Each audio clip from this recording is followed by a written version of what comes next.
Michelle Hadley fue presentada ante la sociedad y la justicia como una acosadora peligrosa.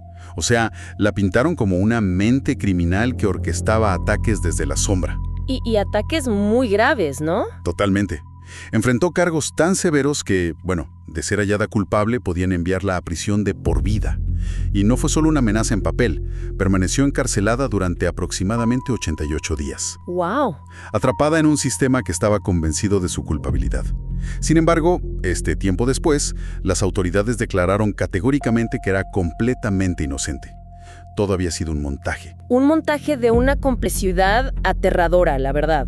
Diseñado minuciosamente para destruir una vida, utilizando el propio sistema de justicia como arma. Sí. Y lo más inquietante es que durante mucho tiempo el plan funcionó a la perfección. Funcionó demasiado bien. Por eso, para esta exploración documental, hemos reunido una serie de fuentes oficiales que nos van a permitir entender cómo ocurrió esto. Contamos con expedientes judiciales, acusaciones federales, los comunicados oficiales de la Fiscalía del Condado de Orange y, bueno, también el contexto que ha aportado el reciente documental A Toxic Love Story. Documentos muy reveladores, por cierto. Bastante. Y nuestra misión hoy no buscamos el simple entretenimiento de una historia criminal. El objetivo de este análisis es desentrañar los mecanismos, comprender cómo una evidencia digital manipulada y un escenario completamente fabricado lograron engañar a todo un sistema de justicia criminal. Porque lo que ocurrió aquí expone vulnerabilidades enormes en la forma en que se investiga y se valida la evidencia hoy en día. Muestra cómo las autoridades pueden ser guiadas, digamos, paso a paso, hacia una conclusión errónea. A ver, analicemos esto, porque confiar ciegamente en una captura de pantalla de un correo electrónico o en un perfil de redes sociales sin verificar su origen técnico es como condenar a alguien basándose en una carta anónima escrita con recortes de revista. ¡Claro! O sea, solo porque tiene el nombre del acusado escrito en el sobre. Es asumir que la etiqueta define el contenido sin revisar quién pegó realmente las letras o quién envió la carta, ¿no? Es una analogía precisa. Es un salto de fe peligrosísimo en un tribunal. Y para entender cómo se construyó ese sobre falso y cómo Michelle terminó en una celda, tenemos que observar el contexto. El inicio de todo. Sí, el contexto en el que se gestó esta conspiración. Porque todo comienza con un conflicto patrimonial. Un desacuerdo que dejó la puerta abierta a una venganza verdaderamente meticulosa. Estamos hablando del periodo entre 2013 y 2015, cuando Michelle Hadley y un hombre llamado Ian Diaz mantenían una relación sentimental. Una relación que al principio parecía seguir el curso normal. Avanzan, llegan a comprometerse y toman una decisión financiera importante. Que suele ser un gran paso. Sí, adquieren una propiedad compartida, un condominio. Pero las cosas no funcionan y en 2015 la relación termina. El problema es que el vínculo financiero no se rompe al mismo tiempo que el vínculo emocional. Eso pasa muy seguido, lamentablemente. Y tanto. Persiste un fuerte desacuerdo, bastante amargo, según los registros, sobre el destino y el control de ese condominio. Y las disputas por bienes inmuebles tras una ruptura suelen ser increíblemente tensas, ¿eh? Hay contratos firmados, hay mucho dinero invertido y, por supuesto, hay emociones residuales. Definitivamente. Lo fascinante de esto es cómo los documentos judiciales abordan este punto específico, porque los registros federales mencionan explícitamente el conflicto por el condominio como un interés que los conspiradores querían afectar, querían socavarlo. Querían, ganar esa batalla. Así es. Pero es fundamental trazar una línea aquí. O sea, este conflicto patrimonial es un elemento documentado, es una pieza del rompecabezas que establece un motivo, no es un diagnóstico psicológico absoluto. Claro, no estamos diciendo que estaban locos. Exacto. Nos ceñimos estrictamente a los hechos probados por la justicia. La disputa por la propiedad existía y está en el expediente. Pero no estamos especulando sobre el estado mental profundo de nadie. Pero a ver, una simple disputa financiera rara vez termina en la cárcel. Entiendo que un condominio implica mucho dinero y que una ruptura puede ser muy dolorosa. Seguro. Pero ¿cómo escalamos de un pleito de bienes raíces a un complot criminal para destruir la libertad de una persona? O sea, tiene que haber un catalizador. Y ese catalizador parece llegar a principios de 2016, cuando Ian Diaz se casa con una mujer llamada Angela Connell. Ahí cambia la dinámica. Totalmente. Es justo después de este matrimonio cuando el infierno se desata sobre Michelle. O sea, de la nada comienza una serie de mensajes, correos y denuncias formales que presentan a Michelle como una amenaza letal para la nueva pareja. Así es. La disputa por el condominio fue simplemente la chispa o el pretexto, pero el arma elegida para llevar a cabo el ataque no fue una demanda civil ni un litigio común de propiedad. Fue algo mucho más oscuro. Fue un ecosistema digital completamente fabricado, diseñado para asfixiar legalmente a la víctima sin dejarle margen de maniobra. Y aquí necesitamos detenernos en los detalles operativos, porque es en junio de 2016 cuando se pone en marcha la maquinaria. Comienzan a llegar amenazas horribles a Ian y Angela. Amenazas muy específicas. Muy precisas, ¿sí? Primero, la creación de cuentas falsas simulando ser Michelle, incluyendo el uso de un alias muy particular, Lilith's Truth. A través de estas cuentas se enviaban correos y mensajes amenazantes. Y yo quiero entender el mecanismo aquí. Adelante. ¿Cómo haces que un correo parezca de otra persona de manera tan convincente para la policía? O sea, ¿cómo logras ese nivel de engaño? Bueno, en la superficie es aterradoramente fácil. Existen técnicas de suplantación o spoofing donde tú puedes alterar los campos de remitente en un correo electrónico. Sí, he oído de eso. Pero en este caso fue incluso más rústico y directo. Simplemente crearon cuentas nuevas de correo gratuito usando variaciones del nombre de Michelle y este alias Lilith's Truth. ¡Wow! ¿Algo tan básico? Sí, básico pero efectivo. Enviaban mensajes diseñados para encajar perfectamente en el perfil psicológico de una expareja llena de resentimiento. O sea, el lenguaje estaba calibrado para sonar desquiciado, obsesivo y sumamente peligroso. Pero, y esto es lo peor, no se detuvieron en correos electrónicos. Y esto es lo que convierte el caso en algo verdaderamente perturbador. Cruzaron una línea grave. Fueron un paso más allá, cruzando la barrera entre el acoso digital y el peligro físico, utilizando la plataforma de clasificados Craigslist. Uf, esa parte pone los pelos de punta. Es que publicaban anuncios haciéndose pasar por Angela o por Michelle, hablando sobre Angela. Y describían fantasías de violaciones y una violencia súper perturbadora. Y lo más escalofriante es que estos anuncios incluían la dirección real del condominio. ¿Dirigiendo a desconocidos hacia allá? Exacto. Dirigiendo a hombres completamente desconocidos directamente a la puerta de la casa de Angela. Ese es el punto de inflexión, porque ahí conviertes una amenaza virtual en un peligro físico inminente.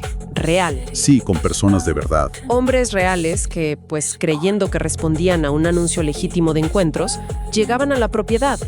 Imagina la escena para un oficial de policía que responde a esa llamada. Aquí es donde se pone realmente interesante. Porque no estaban simplemente enviando mensajes falsos al vacío. No, para nada. Estaban construyendo un verdadero set de filmación, tanto digital como físico. Piénsalo así, diseñaron la escenografía con los correos, escribieron el guión con las amenazas en Craigslist, forzaron a Michelle a interpretar el papel de la villana sin que ella tuviera la menor idea. Y sin poder defenderse. Claro. Y luego invitaron a la policía de la ciudad a sentarse en primera fila como audiencia. Y la policía no solo vio la obra, o sea, la validó por completo. Es que esa es la esencia pura de lo que en el ámbito legal e investigativo se conoce como cyberstalking, pero llevado a su extremo más perverso. Más retorcido, sí. En este tipo de delitos, el acoso no solo busca asustar a la víctima, sino manipular todo su entorno y, en este caso, instrumentalizar a las fuerzas del orden. Usar a la policía como tu propia herramienta. Exactamente. Cuando un oficial de patrulla llega a una escena, ve a una mujer aterrorizada, ve a hombres desconocidos merodeando la propiedad y lee correos impresos llenos de odio, firmados con el nombre de la exnovia. Pues parece un caso resuelto. Claro, esos mensajes parecen genuinos. Tienen una narrativa que encaja de manera perfecta con un estereotipo social muy arraigado, el de la expareja inestable que no puede superar la ruptura. Y luego venía el golpe final de la táctica, ¿no? Las llamadas al 911. Angela reportaba estos ataques y supuestos intentos de agresión, generando un sentido de urgencia enorme para las autoridades. Una urgencia que nubla el juicio. Piensa en esto por un segundo. Hoy en día todos tenemos una huella digital masiva. Cualquiera podría ser víctima de algo similar. O sea, si alguien descarga tu foto de perfil, crea un correo con tu nombre y empieza a enviar amenazas graves. Es muy difícil frenarlo a tiempo. ¿Cómo pruebas que no fuiste tú antes de que la policía toque a tu puerta de madrugada? Es casi imposible. Esa es la pesadilla exacta que vivió Michelle. La avalancha de pruebas fabricadas tenía un objetivo claro y despiadado, que era forzar la mano de las autoridades para que tomaran medidas drásticas inmediatas. Que la arrestaran. Y trágicamente, funcionó. Porque el sistema policial está diseñado, con justa razón, para proteger a la presunta víctima cuando hay amenazas de violencia física inminente. Los perpetradores usaron esa misma red de seguridad como una trampa. Y así presenciamos la caída. El 24 de junio de 2016, basándose en un supuesto ataque reportado por Angela, la policía arresta a Michelle. Un shock total para ella, me imagino. De pronto te esposan por crímenes de los que no tienes idea, relacionados con una expareja con la que solo tienes un pleito de bienes raíces. Es surrealista. Ella es liberada bajo fianza tras ese primer arresto, pero la campaña en su contra no se detiene. De hecho, se intensifica. Y semanas después, el 14 de julio de 2016, llega el arresto definitivo. Y ahí los cargos ya eran mucho más pesados. Los cargos se acumulan de tal manera que el escenario legal es abrumador. O sea, enfrentaba acusaciones que podían resultar en cadena perpetua. Es enviada a prisión sin posibilidad de salir, donde pasaría aproximadamente 88 días. 88 días en una celda por crímenes inventados. Es vital detenernos a dimensionar lo que significan 88 días de encarcelamiento injusto. En ese tiempo, el mundo exterior sigue girando, ¿no? Sí, la vida sigue para los demás. Pero para quien está tras las rejas, toda su realidad se desmorona. Pierdes tu empleo, tu reputación queda destrozada en las noticias locales, la estabilidad financiera de tu familia se evapora tratando de pagar abogados defensores. Los ahorros se van volando. Y el impacto psicológico de estar en un entorno penitenciario enfrentando una posible cadena perpetua, bueno, es un trauma incalculable. Y todo apoyado en un castillo de naipes digital. Pero hay un factor enorme en esta historia, ¿eh? Algo que no podemos pasar por alto y que cambia por completo la dinámica de poder aquí. Ian Díaz no era un ciudadano común. Para nada. Ian era un ex-marshal federal de Estados Unidos, una autoridad real. Y esto plantea una pregunta importante. ¿Hasta qué punto esa credencial influyó en la falta de escepticismo inicial por parte de la policía local? Tuvo que haber influido muchísimo, ¿no? Seguro. Un Marshal federal de Estados Unidos es una figura de alta autoridad en el cumplimiento de la ley. O sea, trabajan rastreando fugitivos de alto perfil, protegiendo a testigos federales, colaborando con múltiples agencias. Esa experiencia genera una aura de credibilidad inmediata. Pero espera un momento. Un oficial federal. Si alguien conoce exactamente cómo rastrea el gobierno los delitos digitales, es un oficial de ese nivel. Uno pensaría eso, ¿sí? ¿Por qué se arriesgaría a cometer un cibercrimen sabiendo que cualquier acción en Internet deja un rastro técnico? Fue arrogancia. Pensó que era intocable. Es una mezcla de arrogancia y la explotación consciente de cómo operan las jurisdicciones locales. Se crea lo que llamamos un atajo cognitivo. A ver, explícame eso. O sea, están siendo acosados con métodos sofisticados. Los oficiales de patrulla y los detectives tienden a bajar la guardia. Confían en él porque es un colega, digamos. Asumen que alguien de los suyos, un profesional experimentado, no fabricaría una trama tan retorcida. La placa actuó como un escudo contra las dudas.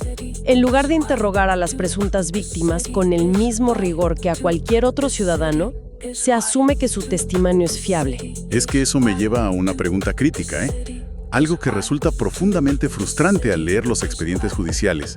Estamos hablando de correos electrónicos, de creación de perfiles, de actividad en Craigslist. Todo es rastreable. Todo eso ocurre en Internet. Las señales técnicas básicas existen. ¿Por qué las direcciones IP, los registros de los proveedores de Internet, los horarios de conexión? ¿Por qué todo eso no detuvo estos arrestos antes de que ocurrieran? Es la gran pregunta. ¿Por qué el sistema judicial encarcela a alguien primero y decide revisar los metadatos 3 meses después? Esa es la falla sistémica central en este caso. Hay dos razones principales. La primera es procedimental. O sea, Cuando hay llamadas al 911 reportando hombres desconocidos en la puerta, la policía entra en modo de amenaza física inminente. Tienen que reaccionar ya. Asegurar la escena y detener la presunta amenaza toma prioridad sobre el lento proceso de solicitar órdenes de registro para obtener direcciones IP de corporaciones tecnológicas, lo cual puede tardar semanas. O sea, priorizan el cuerpo sobre el dato. Exactamente. Y la segunda razón es psicológica. El sesgo de confirmación. Uy, el famoso sesgo de confirmación. El sesgo de confirmación ocurre cuando los investigadores tienen una hipótesis inicial y a partir de ese momento solo buscan, interpretan y recuerdan información que confirma esa hipótesis, ignorando lo que la contradice. Es como ponerse unos lentes con cristales rojos. A partir de ese momento, no importa si estás mirando una pared blanca, un auto azul o un árbol verde. Todo se ve rojo. Todo, absolutamente todo lo vas a ver de color rojo. Y para la policía, la narrativa de Ian y Angela fue ese cristal rojo. Una vez que etiquetaron a Michelle como la acosadora, cada nueva evidencia se filtró a través de ese color. Así es. Cada nueva llamada de Angela, cada nuevo mensaje perturbador, no se investigaba desde cero con una mirada crítica. Se interpretaba inmediatamente como una confirmación adicional. Pensaban, mira, Michelle lo volvió a hacer. Exacto. En lugar de hacer una pausa, traer a la unidad especializada en delitos cibernéticos y analizar de forma forense de dónde salían realmente los unos y ceros, simplemente acumulaban los folios en el expediente contra ella. Asumiendo que los correos decían la verdad sin cuestionarlos. Totalmente. Pero las mentiras digitales tienen una debilidad inherente. O sea, por más hábil que seas borrando historiales, usando identidades falsas o, no sé, explotando tus credenciales de policía, siempre se deja un rastro de metadatos. La huella digital nunca desaparece del todo. Cada acción en Internet deja una huella. Y para que esto quede claro, una dirección IP es como una matrícula digital asignada por tu proveedor de Internet. Puedes falsificar el nombre del remitente en el correo, puedes usar un alias, pero tu proveedor de Internet registra exactamente por qué enrutador físico pasó esa información. En el segundo exacto. En el momento exacto en que apretaste enviar. Y afortunadamente para Michelle, alguien en el sistema finalmente decidió que era hora de mirar detrás del telón y rastrear esas matrículas. Y así llegamos a octubre de 2016. Después de casi 3 meses de injusticia brutal, la investigación técnica cambia de rumbo drásticamente. Ya era hora, de verdad. Los especialistas informáticos por fin hacen el trabajo forense a fondo. Rastrean los accesos a los correos, triangulan los dispositivos utilizados para crear el alias de Lilith is Truth, analizan las conexiones cifradas y pidan los registros a los proveedores de Internet. Todo lo que debieron hacer al principio. Todo. Y el descubrimiento es de película. La evidencia dura. Los rastros electrónicos innegables no apuntaban a la computadora de Michelle. No apuntaban a su teléfono. Dieron un giro de 180 grados. Apuntaban directamente hacia la propia casa de las supuestas víctimas. Los metadatos demostraron que los correos y las amenazas no cruzaban la ciudad, o sea, estaban siendo enviados desde el interior de la propia casa de Angela e Ian, literalmente. Desde su propia sala. El rastro cibernético demostró que las supuestas víctimas estaban orquestando su propio asedio, estaban atacándose a sí mismos digitalmente para incriminar a una persona inocente. Ese giro técnico cambia el destino de todos los involucrados drásticamente. Y aquí es donde las fechas son súper importantes. En ese mismo mes, octubre de 2016, tras descubrirse el origen real de los mensajes, Michelle es por fin liberada de la cárcel. Un respiro inmenso para ella. Pero la justicia no se detuvo en simplemente abrirle la puerta de la celda y pedir una disculpa en voz baja. En enero de 2017, la Fiscalía del Condado de Orange convoca una conferencia de prensa y exonera a Michelle pública y totalmente. Algo muy fuerte. Retiran todos y cada uno de los cargos declarando de forma categórica que no tuvo absolutamente ninguna participación en los hechos. Fue una vindicación total, algo poco común en términos tan absolutos y públicos por parte de una fiscalía. Tuvieron que salir a admitir que su sistema había sido manipulado y utilizado como arma. ¿Se habían equivocado feo? Y la tecnología, cuando se lee correctamente y sin los cristales rojos del sesgo, no tiene prejuicios. No le importa si la supuesta víctima es un Marshal federal de Estados Unidos. Los datos son fríos, exactos y reveladores. Y a partir de ahí, la balanza de la justicia se invierta por completo. O sea, en octubre de 2017, la arquitectura del complot comienza a recibir su castigo legal. Angela Connell es sentenciada a 5 años de prisión estatal. Una sentencia importante. Los cargos incluyen secuestro, privación ilegítima de libertad y reportes falsos a la policía. Ella se declaró culpable tras enfrentar el peso aplastante de la misma evidencia digital que ella misma ayudó a generar. Pero el caso no podía terminar solo con la condena de Angela. Quedaba una figura clave en todo esto. El orquestador principal probablemente. Ian Díaz. Y el proceso contra él tomó muchísimo más tiempo, escalando al ámbito federal debido a la gravedad de sus acciones y su estatus previo. Al ser un oficial federal, la cosa cambia.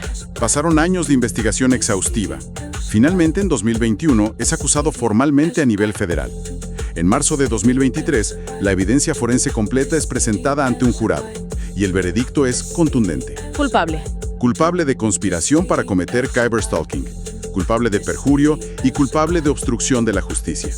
Y en junio de 2023, la sentencia cae con todo su peso. 121 meses de prisión. ¡Wow! Eso es poco más de 10 años en una prisión federal. Una sentencia severa que refleja, no solo el daño causado a Michelle, sino la extrema gravedad de usar conocimiento sobre la aplicación de la ley para pervertir y corromper el propio sistema de justicia. Es una traición al sistema, ¿no? Ian sabía cómo pensaba la policía, sabía cómo reaccionarían ante un hombre de la ley en peligro y usó ese conocimiento para intentar encerrar a una mujer inocente de por vida. Entonces, ¿qué significa todo esto? O sea, si miramos la evolución de la pesadilla de Michelle, pasamos de una investigación inicial que se basó completamente en apariencias, en suposiciones, en emociones manipuladas y en la credibilidad ciega otorgada a una placa. A una resolución científica. Exacto, a una resolución que solo fue posible apoyándose en la ciencia forense digital pura.